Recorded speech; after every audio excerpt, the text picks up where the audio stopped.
Salve, salve nação alvinegra, começando mais um vídeo aqui no canal John do Timão. Então se você tá chegando agora, já deixa o seu like, se inscreve pra gente bater a meta de 105 mil inscritos. Conto com a colaboração de todos e vamos pra cima. Uma ótima quarta-feira a todos os corintianos e corintianas que me acompanham, certo?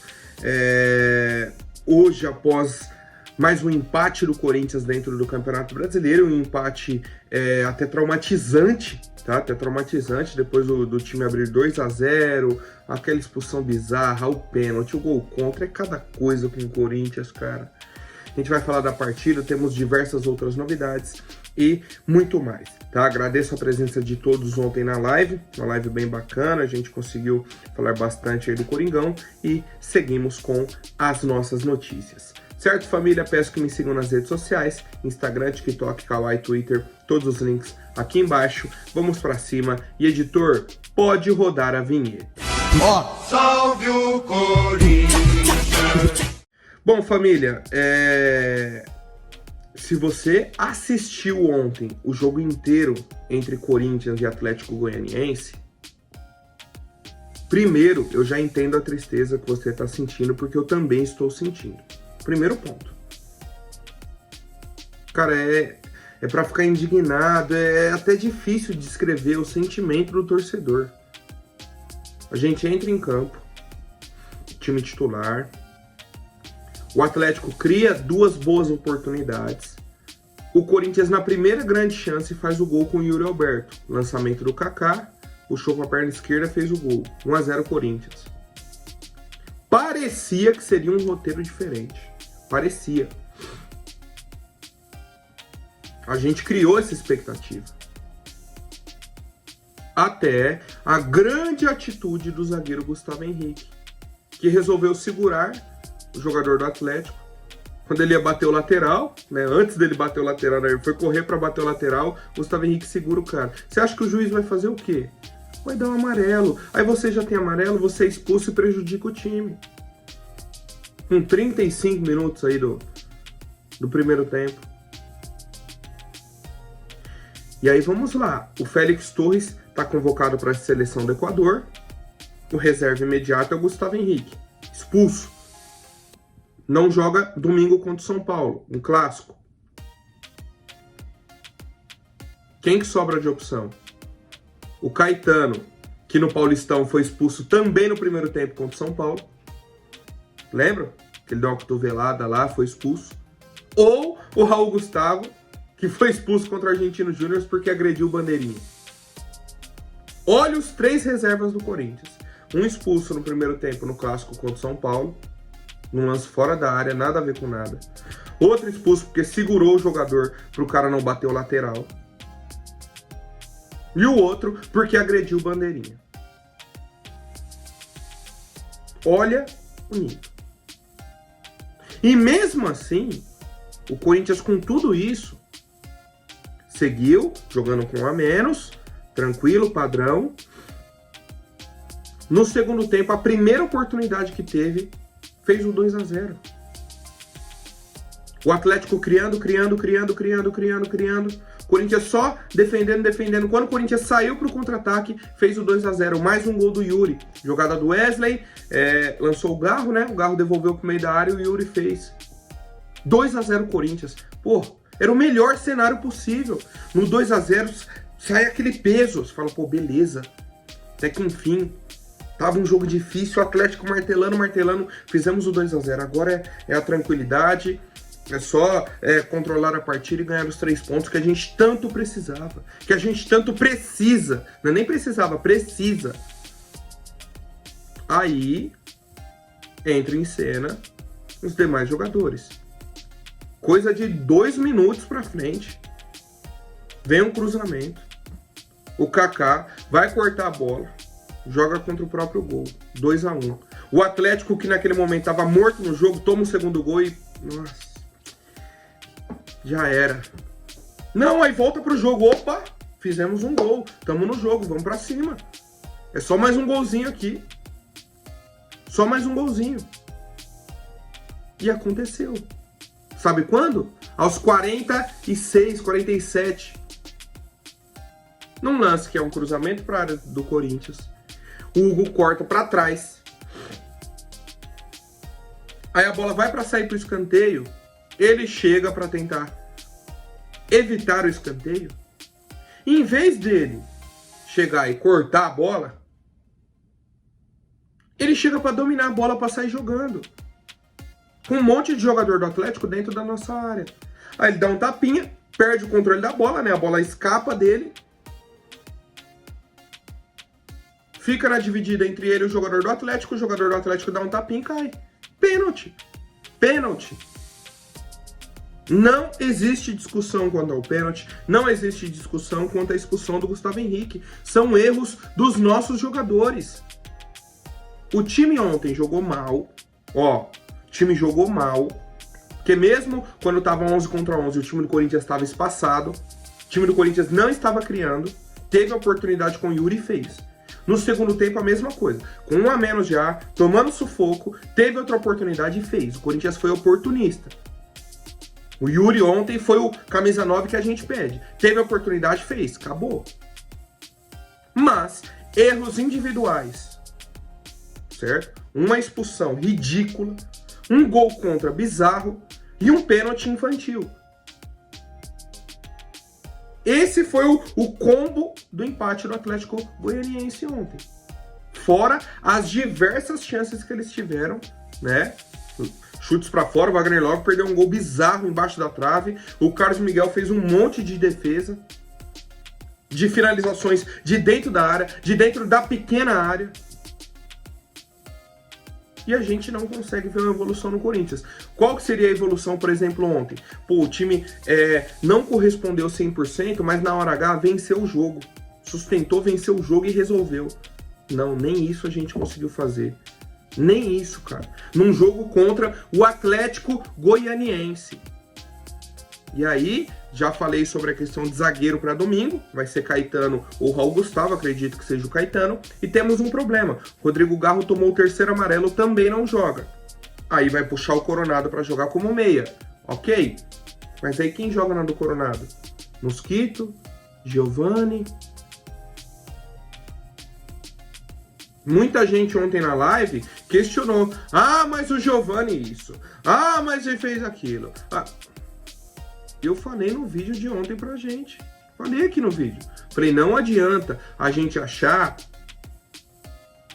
que o Antônio Oliveira vai mudar o time com as substituições. É só a gente analisar as opções. Aí apareceu um torcedor. Não, mas ele deveria ter colocado o Gustavo Mosquito porque... Família, enquanto a nossa briga for, mas por que colocou o Giovani e não o Mosquito, a gente vai continuar nisso. O problema é só ter Giovani e Mosquito no banco. Esse é o problema. Não é porque colocou um ou outro. Os dois são ruins. Ontem o Mosquito não ia resolver o nosso problema. Não ia, porque ele já entrou em outras partidas e teve o mesmo tipo de atitude. Não é um jogador inteligente. Nem ele, nem o Giovani, nem diversos outros. O problema são os jogadores. O elenco do Corinthians é fraco e a gente vem batendo nessa tecla. Inclusive, a própria coletiva de imprensa do Antônio Oliveira foi nesse sentido, né? Ele falou, há uma exigência técnica e uma necessidade clara que a equipe tem. Eu, como treinador, quero ter 20 jogadores com capacidade para competir dentro da sua posição. Basicamente é ter 2 jogadores por posição capazes de competir até dentro das competições, porque nós, o Corinthians, estamos em todas as competições e com objetivos dentro dela. Essa que é a realidade. E ele falou, né, sobre a dificuldade, falou que a expulsão mudou o cenário da partida e tudo mais e tal. E aí? Essa é a nossa realidade. O Corinthians continua apertado dentro da tabela. Subiu para 15º, né? O Flu perdeu ontem também. Então, um alívio pra gente. A gente ganhou um ponto. O Flu não ganhou, mas tem o Criciúma com 5 jogos. O Cuiabá ainda joga. Os times acima do Corinthians, todos têm menos de 7 jogos. Os times próximos ali. Assim, a tendência é só ir distanciando. E a gente, em vez de aproveitar a oportunidade e sair daquele bolo, vencer o Atlético Goianiense que está dentro da zona do rebaixamento, se abriria uma margem, a distância hoje é de 1 ponto, né? Se manteve em 1 ponto. A gente abriria 4 pontos. Não, mais 2, né? A gente iria aí a 8, abriria 3 pontos para eles.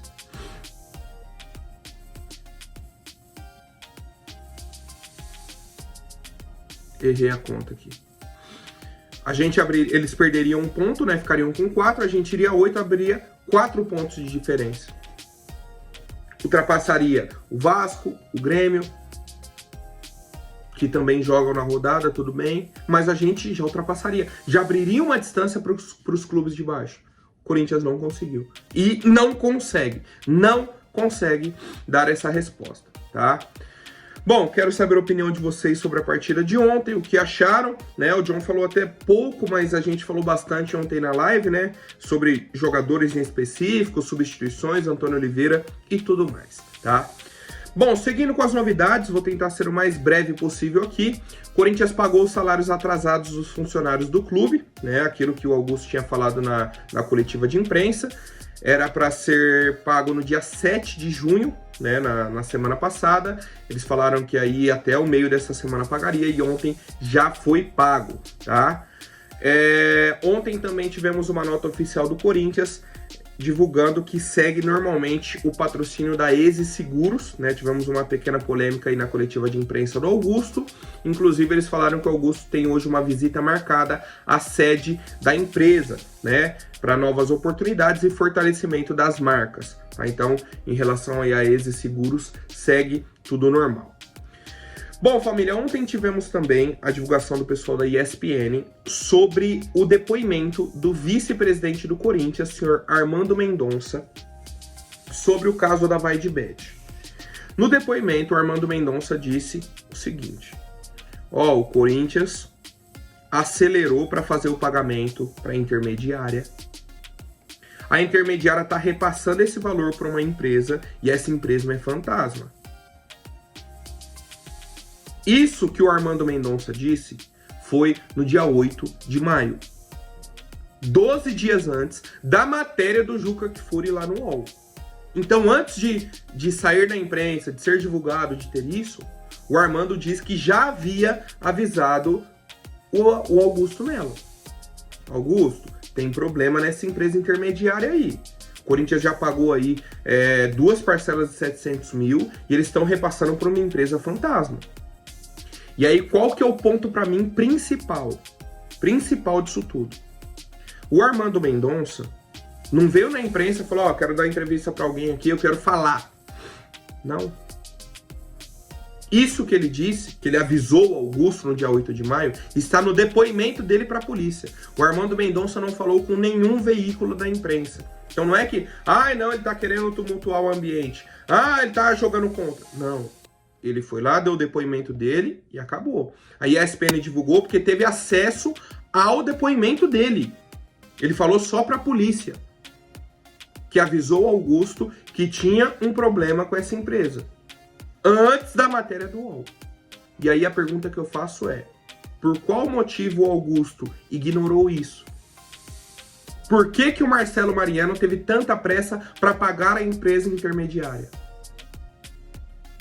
E mais, se vocês se lembrarem da coletiva do Augusto, ele fala que o Sérgio Moura processou o Armando por ameaça. O Armando ligou pro Augusto e falou, por que o Sérgio Moura tá me processando e tal? Falou, se você não tem nada, se você não tá devendo nada, se você não errou, se defende na justiça. Ou seja, o clima entre o Augusto e o Armando, que é presidente e vice-presidente, tá o pior possível. E o Armando, como eu já falei, não falou nada para a imprensa. Ele foi, deu o depoimento dele para a polícia e pronto. Agora a gente aguarda novas etapas, né, dessa investigação, novas atualizações. Essa negociação não está bem explicada. Não está bem explicada. Tem alguma coisa errada. Não sei se é com o Corinthians exatamente, se é alguma pessoa do Corinthians que tem algum envolvimento, alguma coisa. Mas tem alguma peça faltando, tá? Alguma peça ali não está encaixando nessa história. Certo, família? Seguimos com as novidades do nosso Coringão, né? Tivemos uma entrevista aí do senhor Marcelo Paz, que é o CEO do Fortaleza nesse momento. Ele revelou, né, que teve uma conversa com o Augusto Melo, teve uma reunião e tal. Teve o convite e disse que ficou de dar uma resposta ao Corinthians, né, para ser o CEO.